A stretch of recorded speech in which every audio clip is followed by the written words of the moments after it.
All right.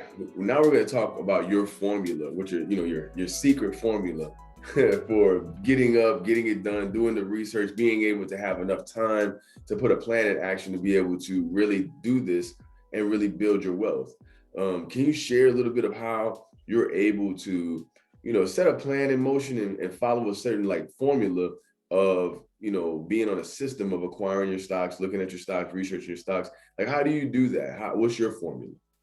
Right. So, thank you for the invite. Thank you for the question. So, things have changed with me as my life changed. But initially, when I first started, I would do it vicariously through other people, and I would look at investments every now and then or whatnot. I put money in certain things and didn't look at it enough, and then wonder why I lost money. So I got serious in about 2008, and I started really doing a little bit more of my due diligence as far as researching. So a single man, and I would get up 5 o'clock in the morning. I think I started around 5 o'clock in the morning, just to do some research on the companies that I invest in. Like I said, an hour a week in each company that I invest in, and that went well for me. And the more I did it, the better I got. I would do it either on my phone or on my computer. For me, I'm a morning person. I'm at my best in early in the morning. I'm literally, sharp as a razor early in the morning or not, because the day hadn't gotten to me yet. I'm not saying I'm not sharp in the evening, but I just do my best work in the morning. So I would do that, go to work, and come home, do some more research, not as much, and start my evening out, work out, that type of stuff, right? So I still get all that in. So as time passed, I started, getting into relationships now that I'm married, and the children get up a little early, so I have to get up earlier because I want to make sure, that I put the time in for research. So now I get up about 3 o'clock in the morning, and I do some of my research as far as, like I told you, I look at the news of every stock, make sure that nothing changed, like that base hadn't changed. Wow. If the base hadn't changed, I'm fine with it. And I look at the news why the market's down today because the president and China are fighting. That's fine. So hopefully I did some due diligence as far as taking money off the table. So if I invest in something, I told you earlier, have stop losses. Even as it go down, or even as it goes up, how much money I want to make, and then how much money I want to take off the table as the stock run. So I would hopefully have some cash on hand because I took some profits and use the opportunity, to buy more equities. And I would do the same thing. I'll do the same thing that I normally do. I will go through each stock, compare it to its peers, and pick the best of breed. Or I may go contrarian and pick something that's a little cheaper. And then again, know that if it goes the opposite way, it doesn't go as well as the other stock goes. I know what I'm getting myself into. Mm-hmm. So those are the type of things that I do. I just get up real early now, and I do it every day, and I do it because there gonna be some times where I can't study it. It depends on what's going on with my full time gig or my family life or whatnot. Something tragic happens, or I gotta go to a son's school or baby girl, whatever it is, right? So I make sure that I have all of that in, so that gets into a particular habit. And one of the things I want to let you guys know is that um, all this is about managing risk. So I'm trying to manage all my risk, and there are certain things that I want you to understand that when you get into a stock, if you don't have the time or the inclination to study it an hour a week, per security that you own, up to an hour a week, and read about and research, you're in the wrong business because just like I did early on in my investment days, stocks started going down. I didn't know why because I wasn't Mm-hmm. looking at the news.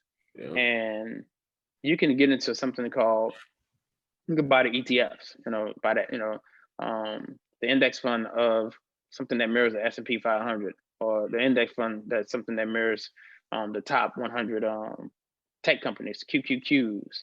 So you put your money in there, and those on an annual basis make you a certain amount of money a year. The SPY gives you, since inception, annually 10% a year.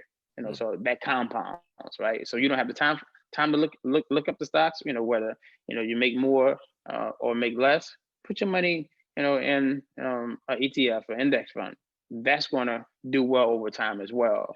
The QQQs, the top 100 tech stocks, that annualizes about 19-20% per year. That's a good return. It really is. Yeah. And that way, you're not looking at one particular stock. You have a combination of stocks, that is in this one sector, and you can take advantage of the move there. So if you don't have the time, don't even try to fool yourself to invest in a Tesla or those type of things, because it'll go against you real fast, and you don't know why. You'll be at work and it'll crash, and you don't have Hmm. time to hop on it if you wasn't doing your research. Exactly. You had no idea what's going on. And I appreciate you, because I think one of the biggest things about all this, build first, building tax advantage passive income, building wealth, really understanding that it is available to you. That's the most important thing. But then you have to apply the knowledge. We talked about this way in the beginning. Hmm. It's applied knowledge. Come through this course. Obviously, you're a serious person because you made it to this point. Now you should be in the live group as well if you've made it this far. And it's about applying the knowledge. You know what I mean? If you can't just do it once a week, you need to be in the live calls, and you need to be on with us at least once a week, getting a deeper understanding of the market in real time, And then on top of that, make sure that you're willing to start applying the knowledge on your own. Even if you're not buying it, you need to be taking 15 minutes, 20 minutes out of your day. I know on your iPhone or your cell phone, there's a stock app that you've probably never accessed before. But now some of the things on there make sense to you. So when you're sitting around, instead of going on social media, take a minute and go inside of your stocks app and start to see the things you recognize. Look at the things you understand. Apply the things you've learned in this course and start letting that habit develop inside of itself. I tell people all the time when they talk about me working out, me and you, we love to work out. Not everybody loves to work out, but they want to work out, and they get started really, really fast, and they go to first day, second day, third day, and then they fall off. And it's Hmm. because I feel like you try to do everything in the first 3 days. I tell my friends the complete opposite. I'm like, look, man, if you want to start working out, don't even worry about what you're going to do when you go to the gym. Just get you 10, 15 minutes for the next 7 days. True. Because all you worry about right now is building a habit of going. Going. Yeah, you're right. You know what I'm saying? We ain't worried about how swole, how much pounds you lost, none of that. I just want you to go for the next week so that you know that you go, that something you can say about yourself first is I work out. You showed Right? up. Hmm. So before you could say, you want to be able to say, I go to the gym. Because before you could say I work out, you got to be at the gym. Yeah, You no know what I doubt. mean? So before you have some investments, you had to say, I look at stocks, right? So just getting the habit at first of looking at the stocks, building the habit, like you're saying, of letting the market start to become a part of your life and what you do, and not think of it as something that's foreign to you or something that someone else is doing, and apply the knowledge. You know what I mean? Hmm. Yep. You're exactly right. 100%. 100% right.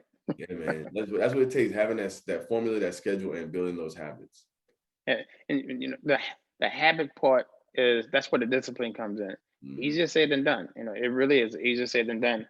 And that's why I do what I do, because life is going to get in the way. It really is, right? If you have certain habits, certain disciplines, when life gets in the way, you're still in tune to what's going on with your investments, right? You still are.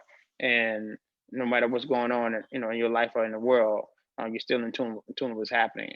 I like the workout analogy. Just getting you to the gym, is a big deal, because a lot of people falter. They get home, they start to rest up, and now I don't feel like going to the gym. And after 1 or 2 or 3 days, guess what? Your whole workout routine process is gone. Right? You think you can miss one day, you trick your mind into missing one day. Next thing you know, you trick your mind into missing another day, and it'd be 3 months. Next thing you know, you don't even know what happened. Right? Same Right. thing here. Disciplines. You trick your mind and say, hey, I don't have to get up today to do it. And the stock falls, and next thing you know, the market falls, coronavirus happened. You have no idea what's going on. And I tell people, when the market fell for coronavirus, I have my earliest note of the coronavirus in December of 2019. I'm sorry, late November 2019. My second note was coronavirus in December of 2019. So I did two notes of coronavirus early December and kind of late December.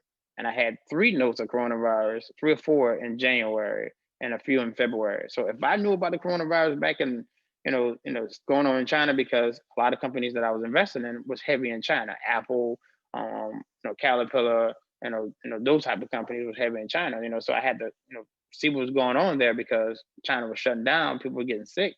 I knew the people in the US did. I'm a small investor writing about coronavirus in November 2019. I saw my notes. I can show it to you, and it's backdated and everything. But my point is that I knew it was coming. So by the time January came, when it got bad in China, my mentor crammers, they started telling us, "Hey, start taking money off the table, because something is going to happen, because it's really happening bad in China." My point is that it wasn't from my due diligence and my consistently getting up and doing research, I would have never caught it. So a lot of people lost a lot of money listening to the media without doing their own due diligence. And hey, you know what? Something's happening. So we started taking the money off the table. And so I took about maybe $230,000 off the table, and when the market fell, I had that money, for cash to buy some other stuff. And Even like, most people didn't do that.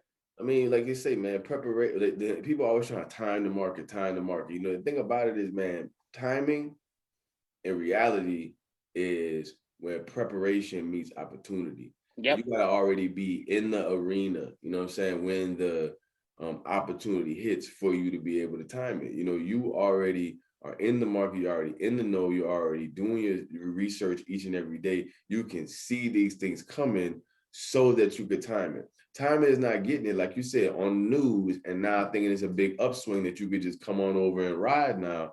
By the time you arrive, it's over, because you're Done. trying to be reactionary instead of trying to be proactive. Right. You You're know, right. And you're 100% right. By the time you get the news, you're already too late. By the time you see it on the headlines, and again, don't trade the headlines, right? Do your own due diligence. Like I said, that coronavirus thing. I'd have lost a big chunk of my portfolio, more if I wouldn't have done my due diligence. I had my own research, and I trusted my eyes and my comprehensions. I hope y'all understand the importance of having a formula, having a habit, having a schedule, and being, in the arena, as they would say it if you was a gladiator or something like that. You know what I mean? So, all right, brother, thank you. Now we're going to drop in the next segment. We're going to talk about, making good buying decisions. And after that, we're going to talk about making good selling decisions. Good.